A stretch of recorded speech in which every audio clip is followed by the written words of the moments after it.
बहुत बहुत स्वागत है दोस्तों आप सभी का। आज हम पढ़ेंगे क्लास 11 ज्योग्राफी आपका सब्जेक्ट है आज का। और चैप्टर नंबर है 6 जिसका नाम है मृदा यानी कि सॉइल्स। तो ये आपका जो है वो इस टर्म 2 के सिलेबस का आखिरी वीडियो है। ठीक है, इसमें हम इंपॉर्टेंट क्वेश्चन आंसर इसके देख लेंगे और इंग्लिश में भी समझा दूंगा, हिंदी में भी। तो वीडियो को एंड तक देखिएगा। स्टार्ट करते हैं बिना देरी करते हुए। अच्छी लगे तो शेयर कीजिएगा। पहला पॉइंट, पहला क्वेश्चन 5 मार्क्स का। कैसे पूछा जाएगा? मृदा किसे कहते हैं यानी कि व्हाट इज सॉइल्स। इसका निर्माण किस प्रकार से होता है यानी कि हाउ इज इट फॉर्म्ड। ठीक है, तो what is called soil and how is constructed या फिर फॉर्म्ड।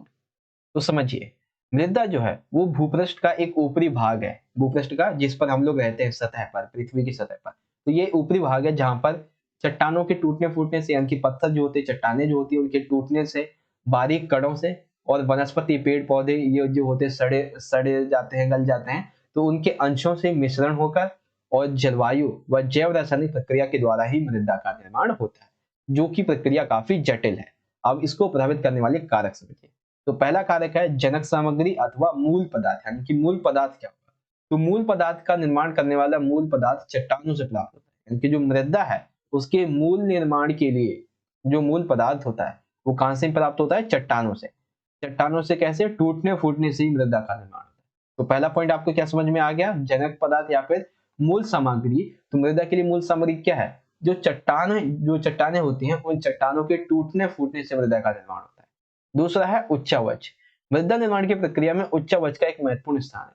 तीव्र ढाल वाले क्षेत्रों में जल प्रवाह की गति तेज होती है और मृदा के निर्माण में बाधा आती है। कम उच्चावच वाले क्षेत्रों में निरपेक्ष निक्षेप अधिक होता है और मृदा की परत मोटी होती है। यानी कि अब एक चीज देखिए कि एक मैदान है कुछ इस तरह का, ठीक है, और एक मैदान है कुछ इस तरह का। तो आप ये बताइए कि मृदा का निर्माण सबसे अधिक कहाँ होगा? सिंपल सी बात है भाई, यहाँ पे होगा। क्यों? क्योंकि यहाँ पे ढाल कम है, यहाँ पे ढाल अधिक है। तो वही चीज यहाँ पे बताई गई है कि जहाँ पे जल प्रवाह की गति तेज होती है, जो तीव्र ढाल वाले प्रदेश होते हैं, वहां पे मृदा का निर्माण नहीं हो पाता है। और जहाँ पे निक्षेप होता है तो क्या होता है? वहां पे जो मिट्टी की परत होती है वो मोटी होती है। सिंपल सा समझ में आ गया होगा सभी को। अब समझिए जलवायु। जलवायु के विभिन्न तत्व विशेष करके तापमान हो गया और वर्षा, इसमें पाए जाने वाले विशाल प्रादेशिक अंतर के कारण विभिन्न प्रकार की मृदाओं का जन्म हुआ। यानी कि देखिए, तापमान में और जो वर्षा है इसमें अंतर के कारण कई प्रकार की मृदाएं पाई जाती, काली, लाल, पीली, लेटेराइट और भी बहुत सारी मृदा के प्रकार हैं। उसे भी हम आगे देखेंगे, उनसे संबंधित भी 5 मार्क्स के 2 प्रश्न बनेंगे, उसे भी हम आगे देखेंगे। ठीक है, तो बस ये आपको समझा देना है कि वर्षा और तापमान के कारण बहुत सारी प्रादेशिक अंतर के कारण जो विभिन्न प्रकार की मृदाएं हैं वो देखने को मिलती हैं। फिर आता है प्राकृतिक वनस्पति। किसी भी प्रदेश की जो मृदा है उसका निर्माण जो है, उसकी वास्तविक प्रक्रिया किससे जन्म लेती है? इसका विकास वनस्पति के द्वारा है, यानी कि वनस्पति की वृद्धि के साथ ही आरंभ होता है। जैसे जैसे वनस्पति की वृद्धि होती जाएगी, यानी कि जो वन वगैरह है, पेड़ वगैरह जितना आप लगाते जाएंगे, मृदा का अपरदन कम होगा। तो सिंपल सी बात है भाई, मृदा का उत्पादन, जो मृदा है उसका निर्माण अधिक मात्रा में होगा। पेड़ पौधे सड़ जाएंगे, सड़ गड़ जाएंगे, तो उनके जो अंश है उसके मिश्रण से मृदा का निर्माण हो जाता है। फिर आता है आखिरी में समय। मृदा की एक छोटी सी परत के निर्माण में कई हजार वर्ष लग जाते हैं।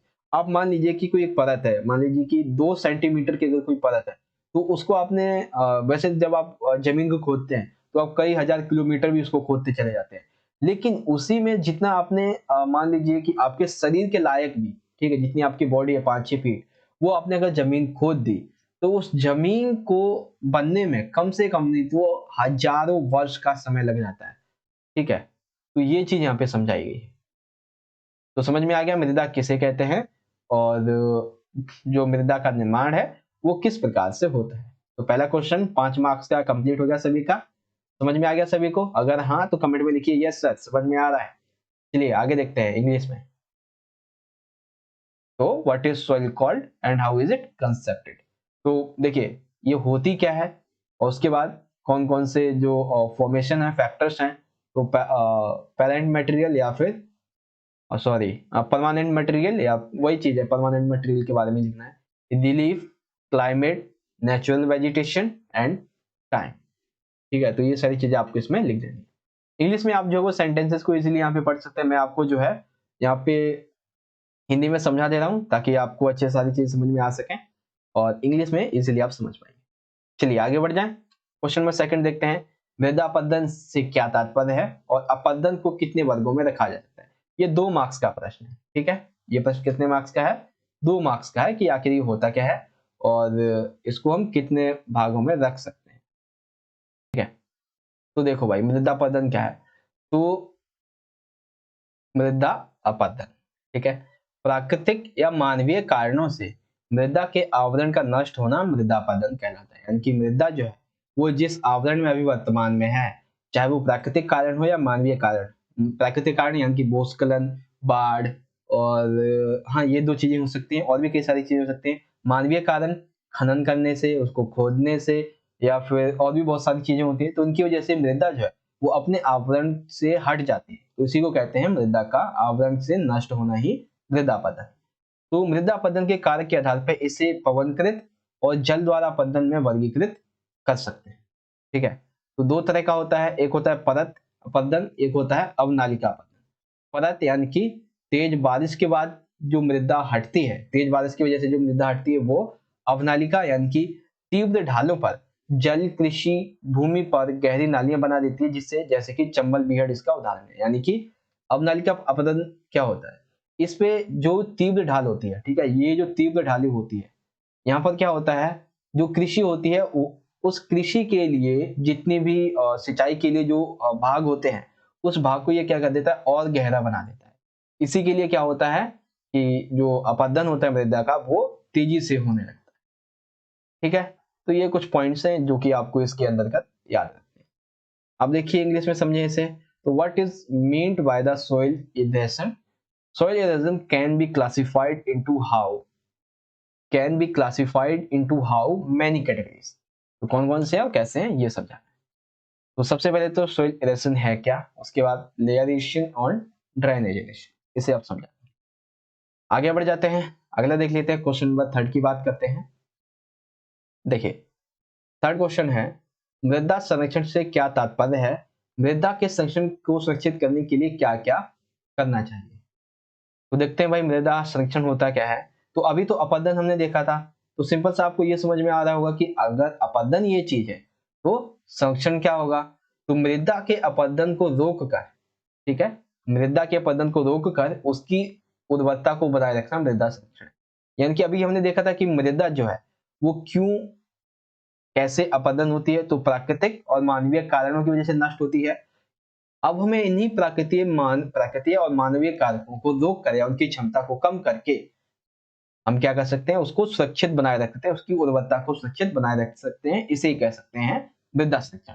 इसके उपाय समझिए, तो 15 से 35% ढाल प्रवणता वाली भूमि पर खेती ना करें। यानी कि ऐसी जो क्षेत्र हैं, जो ढाल वाले क्षेत्र हैं, पहाड़ी वाले इलाके हैं, ठीक है, वहां पे आपको क्या करना है, 15 से 20% प्रतिशत वाले जो ढाल क्षेत्र है वहां पे आपको खेती नहीं करनी है। सीढ़ीदार खेत बनाकर, जो सीढ़ीदार खेत हैं उनको बनाकर आप खेती कीजिए अगर आप इन पहाड़ी इलाकों पे खेती करते हैं तो। सस्तावर्तन यानी कि फसलों को हेर फेर के साथ उगाना, जो अन्य मृदा अपरदन को रोकने के उपाय में शामिल है। यानी कि मृदा अपरदन को रोकने के लिए कई कारक हैं। एक तो कि 15 से 25% ढाल वाली जो भूमि है उस पर खेती नहीं की जाए। अगर आप पहाड़ों पर खेती करते हैं तो आप सीढ़ीनुमा खेत बनाकर खेती कीजिएगा। और ऐसा नहीं है कि फसलों एक साल में एक ही फसल उगाएं, अगले साल में अगली फसल नहीं, आपको हर 4 से 5 महीने में एक फसल को आपको बदल देना है। ठीक है, इससे मिट्टी में उर्वरता बनी रहेगी। अब समझिए आगे, what is meant by the soil conservation, what should be done to ensure the conservation of soil. तो कौन कौन होता क्या है कंजर्वेशन, और आप ये कैसे करेंगे ये आपको यहाँ पे समझाना है। ठीक है, समझ में आ गया आप सभी को। चलिए अगला देख लेते हैं, क्वेश्चन नंबर 4। काफी अच्छा प्रश्न है, इसमें आपके 2-3 प्रश्न एक साथ कंप्लीट हो जाएंगे, 2 प्रश्न आपके बेसिकली कंप्लीट हो जाएंगे। देखिए एक तो आपको समझाना है मृदा अपरदन, ठीक है, एक मृदा अपरदन के प्रमुख कारण कौन कौन से हैं और इस समस्या से निपटने के उपाय। तो पिछले 2 क्वेश्चन में हमने क्या क्या देखा, मृदा अपरदन होता क्या है, कितने वर्गों में रख सकते हैं, मृदा संरक्षण क्या होता है, इसके क्या उपाय हैं। अब समझिए इसके कारण और इससे निपटने के उपाय। तो कारण क्या हो सकता है, वनोन्मूलन यानी कि वनों की अधिक कटाई, अति सिंचाई यानी कि जब आप सिंचाई अधिक कर देते हैं, आप जब रासायनिक उर्वरक का उपयोग अधिक कर देते हैं तब हो जाता है। मानव के द्वारा निर्माण कार्य दोषपूर्ण जो कृषि पद्धति है, कृषि पद्धति वो सही से नहीं करना जानते हैं, अति सिंचाई कर देते हैं, रासायनिक उर्वरक का अधिक उपयोग कर देते हैं, जो चराई होती है वो अनियंत्रित कर देते हैं। पशुओं को ऐसी जगह नहीं चराना चाहिए जहाँ पे उर्वरता नहीं हो, ठीक है। मतलब जो ऊसर भूमि वगैरह है वहां पे तो पहली बात तो कोई उगता ही नहीं है, तो चराई जो है वो अधिक करवा देते हैं ये। तो इसकी वजह से क्या होता है, मृदा का अपरदन हो जाता है। अब इसको रोकने के उपाय समझिए। तो देखिए जो आपको यहाँ पे दिख रहा है ना मृदा अपरदन के कारक, उसी का उलट दीजिए। क्या है पहला, वनोन्मूलन। तो हम क्या कर सकते हैं, वृक्ष को अधिक लगाया जाए। अति सिंचाई, तो अति सिंचाई को हम क्या कर सकते हैं, सीमित सिंचाई, यानी कि सिंचाई जो है वो एक मात्रा में सीमित की जानी चाहिए, ठीक है। फिर रासायनिक उर्वरक का अधिक उपयोग करते हैं, तो हमें क्या करना चाहिए, रासायनिक उर्वरक का उचित उपयोग करना चाहिए, कम उपयोग करना चाहिए। मानव के द्वारा जो कृषि पद्धति है वो दोषपूर्ण है, तो हमें कौन सी कृषि पद्धति अपनानी चाहिए, वैज्ञानिक। और फिर अनियंत्रित चराई, तो हमें क्या करना चाहिए, चराई को नियंत्रित करना चाहिए। और उसके बाद समुच्च रेखीय जुताई, यानी कि जो जुताई है वो एक इस प्रकार से की जाए ताकि जो फसल है उसके उगाने योग्य जो खेत है उसमें उर्वरता आ सके, ठीक है। तो जो कारण आपके कारक हैं, उत्तरदायी कारक है, उसी को आपको बदल देना है किसमें, समस्या के निपटान। समझ में आ गया सभी को। What are the main case of soil erosion and ways to deal with the problem? तो कौन कौन से हैं जो आपका यहाँ पे दिया हुआ है, ठीक है। जो आपको यहाँ पे दिए हुए इसी को आपको उलट देना है, ठीक है। इन्हीं को आप क्या कर देंगे, उलट देंगे, मतलब इसका विपरीत बता देंगे, बस हो गया, सिंपल सा। समझ में आ गया क्वेश्चन नंबर 4। फिफ्थ समझिए, फिफ्थ है, ये 3 मार्क्स का आपका प्रश्न है बच्चों। लेटराइट मृदाओं की विशेषताएं बताइए। जो लेटराइट मृदाएं हैं इनकी कौन कौन सी विशेषताएं हैं ये समझाइए। तो लेटराइट एक लैटिन शब्द लेटर से बना है जिसका शाब्दिक अर्थ होता है ईंट। तो लेटराइट मृदाओं से संबंधित हम क्या समझ लेंगे कि हाँ ये ईंटों से संबंधित है। इसका निर्माण जो है वो मानसूनी जलवायु में शुष्क तथा आर्द्र मौसम में क्रमिक परिवर्तन के कारण होने वाली निक्षालन प्रक्रिया से होता है। तो इसका निर्माण कैसे होता है, मानसूनी जलवायु में जो शुष्क और आर्द्र मौसम होते हैं इसके कृत्रिम परिवर्तन के कारण ये मृदा जो है हमें पता है जब ईंट से संबंधित है यानी कि ये बिल्कुल भी उपजाऊ नहीं होगी।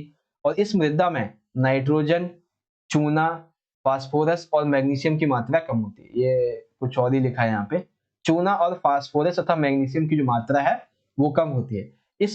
ये जो मिट्टी है वो पश्चिमी तट जैसे कि तमिलनाडु, आंध्र प्रदेश, उड़ीसा, असम के पर्वतीय क्षेत्र तथा राजमहल की पहाड़ियों के आसपास ये मिलती है। तो कहीं ना कहीं जो पहाड़ी इलाके हैं इन्हीं पहाड़ी इलाकों में ये लेटेराइट मृदा हमें देखने को मिलती है, ठीक है। तो लेटेराइट मृदा की क्या क्या विशेषताएं हैं सभी आई होप समझ में आ रही होंगी आप सभी को। आगे बढ़ जाएं, अगला क्वेश्चन देखें। चलिए इंग्लिश में समझ लीजिए, describe the characteristics of laterite soils. तो कौन कौन सी जो विशेषताएं हैं वो आप यहाँ पे इजीली इसे समझा सकते हैं। लास्ट क्वेश्चन देखते हैं अपना, जलोढ़ मृदा तथा काली मृदाओं की विशेषताएं लिखिए, ठीक है। एक तो आपको समझाना है जलोढ़ मृदा और एक काली मृदा। तो देखिए बेसिकली आपकी 3 मृदाएं यहाँ पे, 3 मृदाओं की आपको विशेषताएं बताई गई है। एक कौन सी है, एक लेटेराइट मृदा है, एक है आपकी काली और एक है जलोढ़ मृदा। तो इन तीनों में से एक ना एक तो जरूर पूछी जाएगी, तो इन्हें अच्छे से याद कीजिएगा। जलोढ़ मृदा देखते हैं।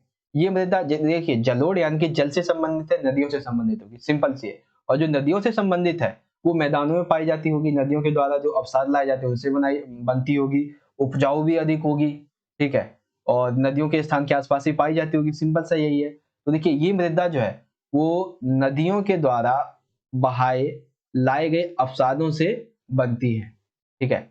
और उसके बाद ये जो है वो क्या होती है, सबसे अधिक उपजाऊ भी होती है, ये सबसे अधिक उपजाऊ भी मानी जाती है। तो सबसे पहले क्या समझ में आएगा, ये मृदा नदियों के द्वारा लाए गए अवसादों से बनती है और ये सबसे अधिक उपजाऊ भी होती है। ये मृदा नई घाटियों, डेल्टाई क्षेत्रों तथा तटीय मैदान में पाई जाती है। इसमें पोटाश की मात्रा अधिक होती है और फास्फोरस की मात्रा कम होती है। इस मृदा का रंग हल्के धूसर से राख धूसर जैसा होता है, यानी कि इसका रंग जो है वो तकरीबन राख जैसा होता है, धूसर। इसके बाद है, यह भारत में गंगा और ब्रह्मपुत्र मैदानों में अधिक देखने को मिलती है, ठीक है। तो ये विशेषताएं हैं जलोढ़ मृदा की, जो कि काफी इजीली आप यहाँ पे इसे समझ सकते हैं। छोटी छोटी है तो आपको समझने में ज्यादा परेशानी नहीं आनी चाहिए। अब आ जाते हैं काली मृदा। तो काली मृदा की विशेषताएं हम देखते हैं। तो सबसे पहला है काली मृदा, यानी कि सिंपल सा है कि कुछ खतरनाक होगा। तो इसका निर्माण होता है ज्वालामुखी क्रियाओं से प्राप्त लावा के द्वारा। तो काली मृदा का निर्माण कैसे होता है, ज्वालामुखी जब उद्गार होता है, जो क्रियाएं होती हैं उसके जो लावा होता है उससे ये बनते हैं। इससे रेगड मिट्टी भी कहते हैं, रेगड मिट्टी, ठीक है। और ये एक उपजाऊ मृदा होती है। इसमें कपास की खेती होती है, इसलिए इसे काली मृदा अथवा कपास मृदा भी कहते हैं। तो अगर एग्जाम में पूछा जाए कि कपासी मृदा किसे कहते हैं, तो याद रखिए आपको कपासी मृदा यानी कि काली मृदा की विशेषताएं बतानी, ठीक है।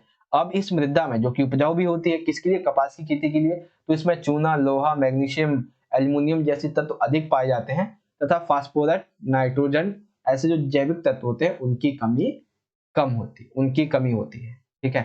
तो काली मृदा की विशेषताएं, और जो आपकी दूसरी कौन सी थी भाई, यहाँ जलोढ़ मृदा, ये विशेषताएं कंप्लीट हो गई। इंग्लिश में समझ लीजिए, what are the characteristics of alluvial soils and black soils, ठीक है। तो सबसे पहले आप एलुवियल सॉइल्स के बारे में बता देंगे और उसके बाद जो ब्लैक सॉइल्स है इसके बारे में। कंप्लीट हो गया यहाँ पे हमारा आज का ये वीडियो। चलिए सभी क्वेश्चन आंसर आपको एक बार दोबारा से दिखाए जाए। चलिए दिखा देते हैं एक बार, सभी क्वेश्चन आंसर आपको दोबारा से दिखाते हैं। तो पहला प्रश्न है, मृदा किसे कहते हैं और इसका निर्माण किस प्रकार से होता है? What is soil called and how is it constructed या फिर फॉर्म्ड? मृदा पद से क्या तात्पर्य है, उसको किन दो वर्गों में बांटा जा सकता है? What is meant bye soil erosion and soil erosion can be classified into how many categories? And the question number third, मृदा संरक्षण से क्या तात्पर्य है और मृदा संरक्षण के लिए सुनिश्चित करने के लिए क्या क्या करना चाहिए? What is meant by soil conservation? What should be done to ensure the conservation of soil? Fourth है, मृदा अपरदन के प्रमुख कारण क्या हैं? इस समस्या से निपटने के उपाय बताइए कि मृदा अपरदन को रोकने के उपाय। तो जो आपके कारण है उसी को उपाय में बदल दीजिए। What are the main case for soil erosion and ways to deal with this problem? Laterite मृदाओं की विशेषताएं बताइए। देख सकते हैं, describe the characteristics of laterite soils, जलोढ़ मृदा उसकी विशेषताएं, काली मृदा की विशेषताएं, तो alluvial soils and black soils. यहाँ पे कंप्लीट हो गया हमारा आज का ये वीडियो। तो वीडियो कंप्लीट हो चुका है अब हमारा। गाइस आपको वीडियो अच्छी लगी हो तो लाइक जरूर कीजिएगा, अपने दोस्तों को भी शेयर कीजिएगा और कमेंट करके बताइएगा आपको वीडियो कैसी लगी। और चैनल पे अगर आप पहली बार आ गए हैं तो चैनल को भी सब्सक्राइब कर लीजिएगा। हम मिलेंगे आपसे अगली वीडियो में, तब तक के लिए आप पढ़ते रहिए और अपना ख्याल रखिए। धन्यवाद। जय हिंद।